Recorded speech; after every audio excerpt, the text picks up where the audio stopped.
జై Sriram. Good morning రేఖ. జై శ్రీరామ్. శుభోదయం అండి. ఏంటి పొద్దున్నే మొదలెట్టేసావు? తిండి తిప్పలు లేకుండానా? తిండి తిప్పలు లేకుండానా? ఎండ వస్తుంది కదా, ఫస్ట్ కొంచెం ఇవన్నీ ఆరబెట్టేసుకుంటే డ్రై ఫ్రూట్స్, తర్వాత అప్పుడు మీకు ఇంకా రాలేదు కదా, స్నానం చేయలేదు కదా మీరు అని చెప్పేసి పనులు చేసుకుంటున్నాను. ఇవాళ చికెన్ పిక్కల ఆర్డర్ ఉంది, అలాగే మన పూతరేకులు కూడా ఆర్డర్ ఉంది. అందుకనే ఇవన్నీ చేసుకోవాలి. ఆడైతే వెళ్ళిపోయాడు కాలేజీకి. ముందు ఏదైనా తిని మొదలెట్టే, అన్ని ఉంటాయి ఆర్డర్లు, ఎక్కడికి వెళ్ళిపో ఉంటాయి.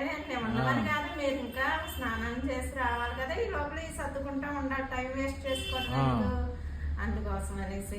ఓకేనా?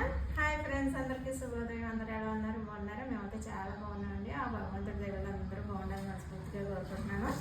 ఇవ్వనండి, చూడండి, మొత్తం అన్ని ఫ్రెష్ క్వాలిటీ ఏనండి, మంచి క్వాలిటీ అన్నమాట. ఇదేమో బాదం తురుము అన్నమాట. ఇది బాదం కూడా చాలా రేటు పెరిగిపోయిందండి. ఇంకో మొన్న ఆత్రేపురం వెళ్ళాను కదా, అప్పుడు తీసుకొచ్చి అనమాట బాదం తురుము, అలాగే జీడిపప్పు నూకమాట మనకి పూతరేకులు వేయటానికి, అలాగే బెల్లం పొడి కూడా అన్నీ కూడా ముందే తెచ్చేసి పెట్టుకుంటాను. అన్ని క్వాలిటీగా వాడతానండి. మనం ₹1 తీసుకున్నప్పుడు మంచి క్వాలిటీ ఇవ్వాలి కదా, అందుకే నేను క్వాలిటీయే వాడతానండి. అలాగే ఈ అల్లం కూడా చూసారా, ఖర్చులు కుచ్చులు అనేవి కాదు, మంచి క్వాలిటీయే తెస్తారు. ఈయన కూడా ఎక్కడ రాజీ పడలేదు దేనికి. వెల్లుల్లిపాయలు కూడా అన్నీ మంచిగానే చేసేస్తాము. ఎవరికైనా కావాలంటే పూతరేకులు అలాగే చికెన్ పిక్కలు కావాలంటే ఆర్డర్ పెట్టేసుకోండి. ఓకేనా?